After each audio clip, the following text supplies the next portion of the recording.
دلم غمگینه، غمم سنگینه. چه کردی با این دل بیکینه؟ تو که گفتی قصه‌مو شیرینه.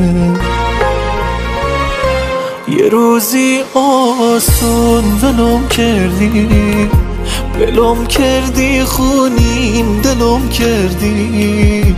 حالا شبها تا سحر بیدارم با کابوس آخرین دیدارم. پریشونم خیس بارونم، مردم دلتنگی. چی غیر از عشقی دیگه ما که با دلم می جنگی؟ ازت دلگیرو نگفتی میرو، نگفتی چیزی. زدی آتیشو نموندی پیشو، عجب پاییزی.